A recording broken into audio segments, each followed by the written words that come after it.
அனைவருக்கும் அன்பான வணக்கம். 3ஆம் கண் திறப்பு எனும் சிறுவர்களுக்கான நிகழ்வு ரெட்டில்ஸில் உள்ள நெல் அரிசி வியாபாரிகள் திருமண மண்டபத்தில் நடைபெற்றது. அதில் எனது பேரனும் பங்கு பெற்றார்.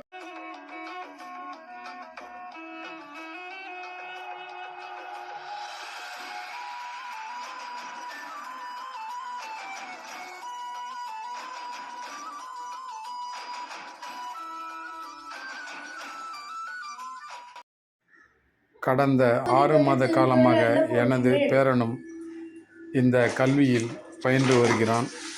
அவனது கண்களை கட்டிவிட்ட பிறகும் அவனால் 3ஆம் கண்ணின் அதாவது பீனியல் கிளாண்டு துணையை கொண்டு அது நெற்றி பொட்டின் நடுவில் உள்ளது. அதாவது நாம் குங்குமம் விபூதி வைத்து கொள்வோம் இல்லையா, அதன் உள் இருக்கிறது. அதுதான் 3ஆம் கண் பீனியல் கிளாண்ட். அது திறந்தவுடன் அனைத்தும் கண்ணை மூடிக்கொண்டு அவனால் திருக்குறள் எழுத முடிகிறது. அதே சமயத்தில் அவன் ஒரு கவிதையும் பாடுகிறான். அதையும் தங்களுக்காக பதிவிடுகிறேன்.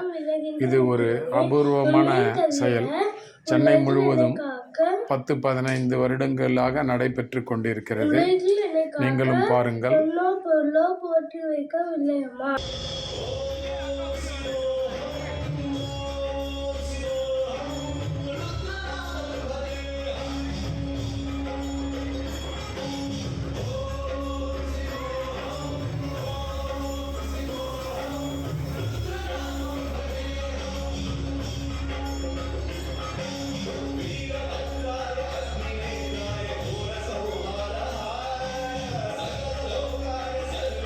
இப்படி 3ஆம் கண்ணிற்காக கடந்த 5 வருடங்களுக்கு முன் நான் ஒரு கவிதை எழுதினேன். கண்ணை திற, உனது மனக்கண்ணை திற, உனக்கான காட்சிகள் வெளிப்படும். நீ காதால் உற்று நோக்கு, பூ பூக்கும் ஓசையும் புலப்படும். மௌனத்தால் பேசு என அந்த கவிதை எழுதினேன். அது இன்று கண்முன்னே நிஜமாகிறது. மிகவும் மகிழ்ச்சியும் ஆச்சரியமும்.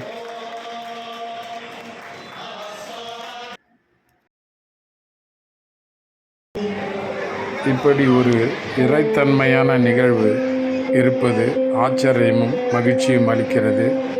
வேண்டியவர்கள் என்னை தொடர்பு கொள்ளலாம்.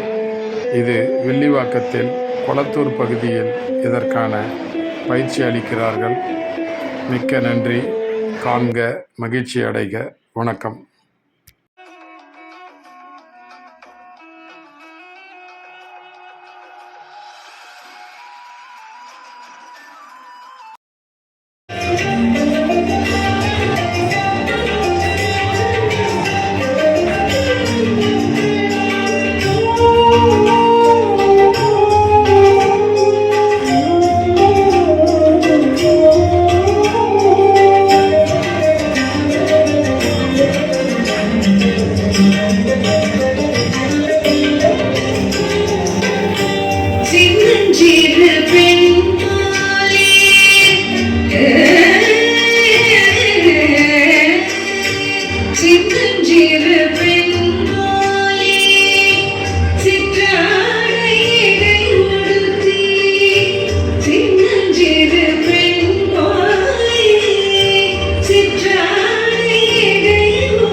இந்த பயிற்சியில் கலந்து கொண்ட அனைத்து சிறுவர் சிறுமியர் குழந்தைகளுக்கும் ஐ மாஸ்க் அணிவித்துவிட்டு கண்ணை திரை போட்டு மறைத்த பிறகுதான் இந்த பயிற்சி செய்தார்கள். அதுதான் மிகவும் ஆச்சரியம்.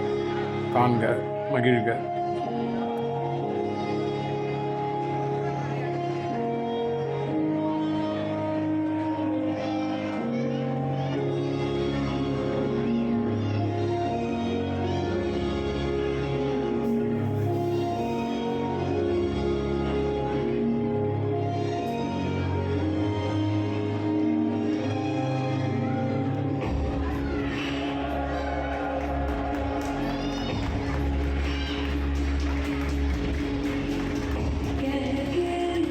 இந்த மாணவி 6ஆம் வகுப்பு படிக்கிறாள். வளையங்களை சுற்றி கொண்டே கையில் கியூபிக் சரியாக பொருத்தி காண்பித்தார். மிகவும் ஆச்சரியம். 2, 3 செயல்களை ஒரே சமயத்தில் செய்து நுண்ணறிவுடன் செயல்படுகிறார்கள். பார்க்க நன்றி.